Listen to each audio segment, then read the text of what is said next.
नमस्कार काका. नमस्कार. लोकसभेची निवडणूक लागलेली आहे. बीड जिल्ह्यामध्ये पंकजाताई विरुद्ध बजरंग सोनवणे अशी एकंदरीत लढत लागलेली आहे. काय वाटतं तुम्हाला लोक याबद्दल? म्हणजे वाटतं काय म्हणजे कुठला उमेदवार योग्य वाटतोय तुम्हाला? पंकजाताई. पंकजाताई, बजरंग सोनवणे ते योग्यच आहे की, योग्य तर सगळेच आहेत. अयोग्यता असल्याशिवाय उभा राहिलेत काय. पंकजाताईंचं कुठलं काम चांगलं वाटलं तुम्हाला? त्यांचं काम म्हणजे त्यांच्या वडिलांपासून ते पिढ्यानपिढ्या हे समाजसेवा करतायत.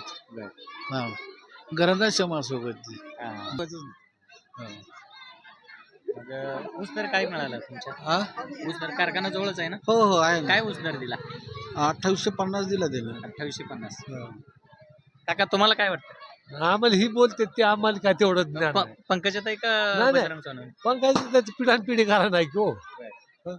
या ठिकाणी पंकजाताई हे यांचं कुटुंब हे पिढ्यानपिढ्या समाजसेवा करण्याचं काम करतात, म्हणून लोकांची प्रतिक्रिया अशी येत आहेत की बजरंग बाप्पा सोनवणे त्यांनी माझा ऊस न्याला टायमाला पैसे येत नसले तरी माझ्या टायमाला पैसे त्यांनी महिन्यानं आत दिले का माझं लग्नाचं काम आहे म्हणून मी त्यांचं लय आभार आहे बाबा.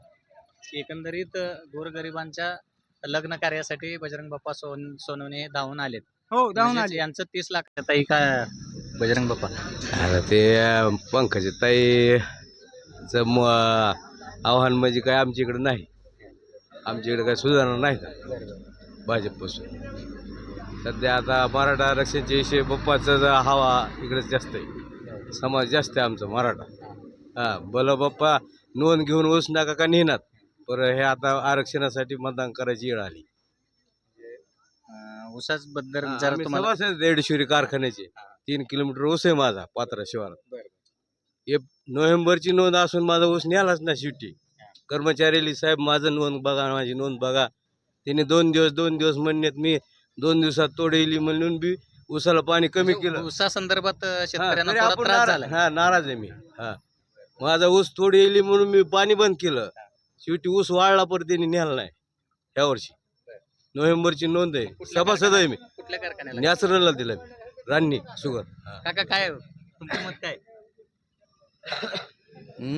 पंकजाताई की बजरंग बाप्पा? बजरंग बाप्पा बर, कशामुळं? मनावर राहिले ते. बर, मराठा आरक्षणाचा मुद्दा का? मराठा जात आहे म्हणून नाही. काका तुम्हाला काय वाटतं? बाप्पाला सांग. बाप्पाला. एकंदरीत पैठणकरांची 90% जी प्रतिक्रिया आहे ते बजरंग. नमस्कार, आपण बीड जिल्ह्यातील केज तालुक्यातील आनंदगाव या ठिकाणी आलेलो आहोत. लोकसभेच्या 4थ्या टप्प्यातील मतदान या ठिकाणी पार पडत आहेत. आनंदगावकरांच्या भूमिका नेमक्या काय आहेत किंवा त्यांचं मत काय हे जाणून घेण्याचा प्रयत्न करणार आहोत. नमस्कार. नमस्कार. हे बोलतेच नाही काय वाटतं तुम्हाला? आज चालू आता एकंदरीत परिस्थिती बीजेपीचं वातावरण आहे सध्या जरा. बीजेपीचं वातावरण आहे. बर, म्हणजे पंकजाताई ह्या उमेदवार आहेत, म्हणजे पंकजाताईंना तुमचं मत असणार. बजरंग बाप्पा सोनवणे नाही त्यांनी नाही मताना. काय हवंय तुमच्या गावात? कुठले जास्त होईल? जास्त बीजेपी कडेच कल आहे जास्त. बीजेपी कडे कल आहे. बर, कुठली कामं केलीत? काम कुणीच काहीच केलं नाही. काय काम केले कुठं एक काम कुणीच काही केलं नाही. ते आता नागरिक म्हणले की अर्धवट पगारी, कशाच्या पगारी कट केले? नाही पगार आहे तर चालू ती. कारखान्याचं बोलत होते का त्यांनी? कुठला कारखाना? येडेश्वरी. कोण आहे चेअरमन? कोण आहे? बजरंग बाप्पा सोनवणे. बर, पगारी केले नाहीत का त्यांनी? कुणी आम्ही नाही तिथं कामाला आम्ही नाही ठेवा. बीजेपी का बजरंग बाप्पा सोनवणे. बजरंग बाप्पा सोनवणे? कारण बीजेपीला मतदान करण्यासारखं बीजेपीने काही ठेवलंच नाही. बर, 2000चं गाजर हातात दिलं. सोयाबीनला 4200 रुपये भाव आहे. 6000 रुपये कापसाला भाव आहे. ज्वारीला 2200 रुपये भाव आहे. गव्हाला 2900 रुपये भाव आहे. त्याच्यामुळे हे 2000 रुपये दिसले. गॅस सिलेंडर जोपर्यंत घरात नव्हता तोपर्यंत 300 रुपयाला दिला. आता त्याची किंमत 1200 रुपये. आणि दुसरी गोष्ट अशी आहे, बीजेपीला मतदान यावेळेस का करायचं नाही, तर जो कॅन्डिडेट आम्ही 10 वर्ष निवडून दिला तो आत्तापर्यंत आम्ही पाहिलाच नाही, काळा का गोरा. आमच्या गावाला ते कधी आलेले नाही. आणि 10 वर्षाच्या काळात विकासाचं एकही काम झालेलं नाही. आत्ताच एका नागरिकाने आता बोलता बोलले की कामगारांच्या पगारी झाले नाहीत. नाही चुकीचं आहे. आता जोपर्यंत बघा हा कारखाना चालू आहे, कामगाराच्या पगारी बी वेळेवर आहेत आणि एकाही शेतकऱ्याचं ऊसाचं बिल थकलेलं नाही. जर कुणाला शंका येत असेल तर आताही चौकशी करू शकता.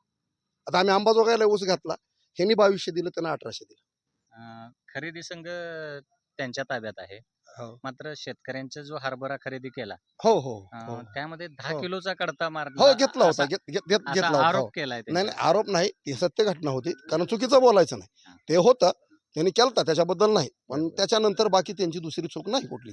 मग याच्यातून शेतकऱ्याची पिळवणूक होते असं वाटत हा, नाही का? नाही नाही नाही होत पळवून. 10 किलो म्हणजे नाही दर काय आहे मग हरभऱ्याचा? आता या वर्षी लय खूप दर मोठा आहे ना, त्यावेळेस कमी होता, या वर्षी त्या- 6,000च्या पुढे दर आहे का मग 10 त्या- किलोच्या हो. फरकाने जर नुकसान होऊ लागलं त्यावेळेला दर नव्हता तेवढा. एक तर तुमचा दुष्काळी भाग आहे. आहे दुष्काळी, ऊसतोड मजुरांचा जिल्हा आहे, सगळा कामगाराचा जिल्हा आहे. काय वातावरण? काय नाही चांगले वातावरण. बर हं. पंकजाताई की बजरंग बाप्पा? बजरंग बाप्पा. अशी कोणती काम आहेत की जे बजरंग बाप्पांच्या तुमच्या गावातील नागरिक हे बजरंग बाप्पाच म्हणू लागले सगळे? कारण कसं आहे जवळचे आहेत ऊसासाठी आम्हाला त्यांचा आधार आहे. हां कारण काही अडचण पडली तर माणूस समजा जवळचा माणूस असल्यामुळे जवळ जात आहे. यांना कवा भेटायचं जाऊन. पंकजाताई प्रीतमताई यांची कुठली कामं झाली नाहीत काय भागात? झाले असली तरी आपल्याला काय त्याचा तितका अनुभव नाही. इतके दिवस धनंजय मुंडे त्यांच्या विरोधात होते, आज त्यांना पाठिंबा मिळतोय त्यांचा. मग त्याच्यामुळे काय बदल होईल असं वाटतंय? काय मला तर वाटत नाही. एकंदरीत मोठ्या मताधिक्यानं निवडून येतील असं धनंजय मुंडे यांनी सांगितलं. ही लोकमतावर असते. आता आधी जे सांगण्याचं आणि होण्याचं ह्याला बराच फरक असतो. एकंदरीत तुमच्या गावामध्ये किती मतदान होईल? आता नेमकं मतदान किती हे मला बी काय आठवत नाही. किती टक्के होईल म्हणजे बजरंग बाप्पांना? तरी 60-70% होईल. बीड जिल्ह्यातील केज तालुक्यातील पैठण या गावी आज आपण आलेलो आहेत. आपण नागरिकांशी संवाद साधणार आहोत. नमस्कार काका. नमस्कार. काय हवा? काय हवा म्हणजे आमच्याकडे बजरंग बाप्पा. बजरंग बाप्पा. हो. बर बर. काय कामं केलीत त्यांनी? अहो त्यांच्यासारखे कुणीच कामं केली नाहीत. बर बर. अहो हे काय आहे? तिकडले काही नाही, उगा आपला येते जाते. 5 वर्ष पहिले खासदार होते. काय नाव आहे त्यांचं? प्रीतम मुंडे. अहो त्यांनी इतकं म्हणजे एक सुद्धा आमच्याकडे चक्कर तर नाहीच, पण कसला तिकडं बारदाना सुद्धा आला नाही त्यांचा. मग हे आमचे बाप्पा म्हणजे इथले ऊस कारखाना आहे त्यांचा. जवळपास लोकांनी गोर गरिबाला सांभाळते. कारण त्यांच्या बाबांना त्यांचं सध्या परिस्थिती 101% आहे. बर ऊस कारखाना आहे, काय दर दिला ऊसाला? ऊसाला जवळजवळ 2550 दिलाय. 2250. पहिला हप्ता 2750 काढला, अजून 200-250 रुपये काढतील. काढतील का? 3000 जाईल. हो. बर बर. मात्र त्यांच्यावर आरोप केला की काल आम्ही सर्वे करत असताना असं जाणवलं की त्यांनी हरभरा खरेदी करत असताना हा. 10 किलोचा कडता मारला म्हणून हा. असा आरोप केला गेला. मग आता ही कसे आहे, आरोप प्रत्यारोप त्यांचं बी चांगलं. आणि त्यांनी ती चक्की घोटाळा केला त्यांचा कोणी आरोप करीत नाही. फक्त अशी प्रतिक्रिया नागरिकांमधून नाही नाही आहे. नाही 100% नागरिक आता म्हणजे कसं आहे, अहो ही कशामधून आहे. मग त्यांनी चक्की घोटाळा केला त्यावेळेस ह्यांनी दिसलं नाही का? म्हणजे ह्यांनीच मला अटक होती रे. माझं काय आहे, अटक झालं काय नाही झालं काय. मराठा आरक्षणाचा परिणाम म्हणून काय होईल नाही का? ना, मराठा आरक्षणाचा परिणाम 100% होणार नाही. कारण मराठी ही जवळपास म्हणजे त्यांच्या पाठीशी. आपल्या गावात किती आहे मराठा मराठा समाजाचा? जवळपास आमच्यात 90%. एकूण मतदान किती आहे तुमच्या? एकूण मतदान नाही नाही 1900 2000च्या जवळपास. हा. बरं, ताईने कुठलं काम केलं नाही असं वाटतं? काय इकडं आलंच नाही त्याचा काम करण्याचा विषयच नाही. पीक विमा भरला होता का? हो. मिळालेत का? कशाला मिळालाय? अहो पीक विम्यासाठी आता टाकतो जागाडतात. बरं. हो. पीक विमा मिळाला नाही भेटलंच नाही आम्हाला केस तालुक्याला. उचलून खाल्ला 2020चा. काका तुम्हाला काय वाटतं? इकडे वयस्कर काका बोला काका. बोला, कोण? पंकजाताई का बजरंग बाप्पा? हा पंकजचा पिंक दाखवून नाही इकडे. बरं. हा 101% इथं बजरंग सोनवणे. एकंदरीत एक मराठा समाजाचा जो आंदोलनाचा प्रभाव आणि पंकजाताई किंवा प्रीतमताईंनी कुठलीही कामं केली नाहीत असा पैठणकरांचा या ठिकाणी आरोप होताना दिसतोय. आणि यांचा पाठिंबा बजरंग बाप्पा सोनवणे यांना आहे. हा, बोला. थोडीफार इच्छा होती करायची मतदान, पण त्याच्या गलिच्छ भाषेमुळं मराठा समाज कधीच मतदान करणार नाही त्यांना. त्यांच्या गलिच्छ. नमस्कार काका. नमस्कार. कसं आहे वातावरण? वातावरण एकदम बाप्पासाठी चांगलं आहे आणि बाप्पाची कामं बी आहेत, सगळं आहे. काय या एरियासाठी अगर कारखान्याच्या माध्यमातून काय नाही, हे 2-4 कारखाने बंद केले हो, चालू होते. मी मुंडे साहेब तिथं मी नोकरी केली वैद्यनाथला. आज देशोधडीला लावलेत त्या पोरीनं सगळे. काय कर्मचारी, शेतकरी वर्ग ऊस लावायचा सोडून दिला. मी 15 वर्ष ड्युटी केली ती. काय या जिल्ह्याचे पालकमंत्री पालकमंत्री धनंजय मुंडे. त्याच्याविषयी तर बोलायचा विषय नाही. त्या पोरीविषयी तरी आमचं मत चांगलं आहे. त्याच्या इतका हरामखोर माणूसच नाही कुणी. काय माझ्यावर केस व्हायची असेल तरी होईल, काही नाही त्याच्या इतका विचित्र आणि वाईट आणि बदरांगी आणि हे त्याची भाषा काय त्याची.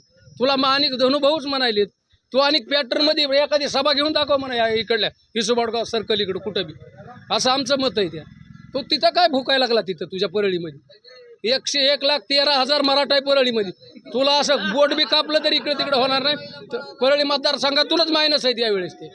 अगर बरोबरीन राहू आम्ही. महाराष्ट्र राज्याचे मुख्यमंत्री यांनी जरांगे पाटील यांना शब्द दिला होता मराठा आरक्षण. मी वाशीला होतो साहेब. त्यानं फिरवीत असं नेलं त्या दाढीवाल्यानं की सगळ्याला मूर्ख बनवलं. त्याच्यावर विश्वास होता सगळा मराठ्याचा. पण त्यानं काय वाशीमधून सगळं यंत्रणा महागारी फिरवली, शब्द दिला आणि तोच महागारी आले असं की सोडणार नाही ना असं नाही. अरे ते जरांगेला काय नाही. 10,000 रुपये जर मराठ्याने दिले तर 1,000 कोटी रुपये जमणार आहेत या. आणि त्या जरांगेविषयी काय बोलायलेत काय नाही. त्यांनी काय सांगितलं नाही ह्याला मतदान करा त्याला. मात्र जरांगे पाटलांविषयी सरकारची भूमिका सकारात्मक आहे. जरांगे पाटलाची नाही. जरांगे पाटलांविषयी त्यांनी जो मुद्दा मांडला त्याच्याविषयी सरकारने भूमिका सकारात्मक मांडली. दिली ना. कुठं काय टिकायसाठी दिलं त्याने. 17वरनं 13वर आणलं, 13वरनं 10वर आणलं. आता काय 2वर आणतो का काय काय माहिती. काय देणार आहे ते. अपेक्षाच नाही त्या सरकार कुणान काय नाही. काय जरांगे पाटलाच्याही 100 आमदार आल्याशिवाय आम्हाला आरक्षण भेटणारच नाही. त्याच्यामुळे फक्त ही दाखवायचं आहे त्यांना या लोकसभेतून की बाबा तुमचं काहीच खरं नाही, आता तरी द्या. मग नंतर विधानसभेला विचार करायला सगळा मराठा रिकाम आहे. त्यांनी ह्याच्यावर निर्णय घेतला तर असं माझं मत आहे. एकंदरीत मराठा आरक्षणाचा मुद्दा हा अतिशय महत्त्वाचा आहे. म्हणून पैठणकरांनी 90% मतदान हे भाजपा विरोधी करण्याचा निर्णय घेतलेला आहे.